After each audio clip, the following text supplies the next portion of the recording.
Burke Bear, and I'm 11 years old.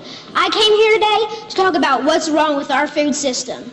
First of all, I would like to say that I'm really amazed at how easily kids are led to believe all the marketing and advertising on TV, at public schools, and pretty much everywhere else you look. It seems to me like corporations are always trying to get kids, like me, to get their parents to buy stuff that really isn't good for us or the planet. Little kids especially are attracted by colorful packaging and plastic toys. I must admit, I used to be one of them. I also used to think that all of our food came from these happy little farms where pigs rolled in mud and cows grazed on grass all day. What I discovered was this is not true. I began to look into this stuff on the internet, in books, and in documentary films, in my travels with my family. I discovered the dark side of the industrialized food system.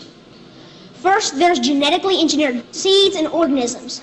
That is when a seed is manipulated in a laboratory to do something not intended by nature, like taking the DNA of a fish and putting it into the DNA of a tomato. Yuck. Don't get me wrong. I like fish and tomatoes, but this is just creepy. The seeds are then planted, then grown. The food they produce have been proven to cause cancer and other problems in lab animals. And people have been eating food produced this way since the 1990s, and most folks don't even know they exist.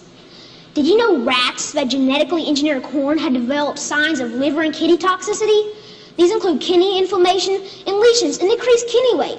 Yet almost all the corn we eat has been altered genetically in some way. And let me tell you, corn isn't everything. And don't even get me started on the confined animal feeding operations called CAFOs. Conventional farmers use chemical fertilizers made from fossil fuels that they mix with the dirt to make plants grow. They do this because they've stripped the soil from all nutrients from growing the same crop over and over again. Next, more harmful chemicals are sprayed on fruits and vegetables, like pesticides and herbicides, to kill weeds and bugs. When it rains, these chemicals seep into the ground or run off into our waterways, poisoning our water too. Then they irradiate our food, trying to make it last longer, so it can travel thousands of miles from where it's grown to the supermarkets. So I asked myself, how can I change? How can I change these things? This is what I found out. I discovered that there's a movement for a better way. Now, a while back, I wanted to be an NFL football player. I decided that I'd rather be an organic farmer instead. That way...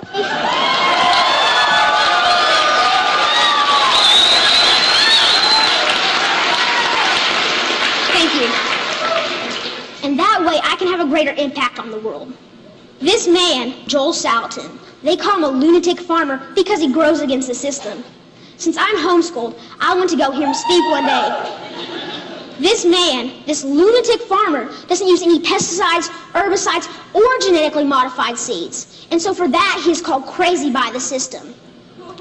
I want you to know that we can all make a difference by making different choices, by buying our food directly from local farmers or neighbors who we know in real life. Some people say organic or local food is more expensive, but is it really? With all these things I've been learning about the food system, it seems to me that we can either pay the farmer or we can pay the hospital. I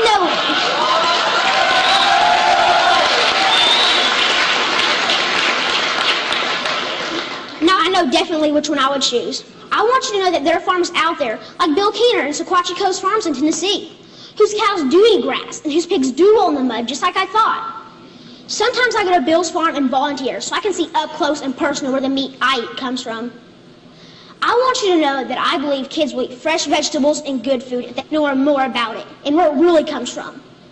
I want you to know that there are farmers markets in every community popping up. I want you to know that me and my brother and sister actually like eating baked kale chips. I try to share this everywhere I go. Not too long ago, my uncle said that he offered my 6-year-old cousin cereal. He asked if he wanted organic toasted O's or the sugar-coated flakes. You know, the one with the big striped cartoon character on the front. My little cousin told his dad that he would rather have the organic toasted O cereal because Burke said he shouldn't eat sparkly cereal.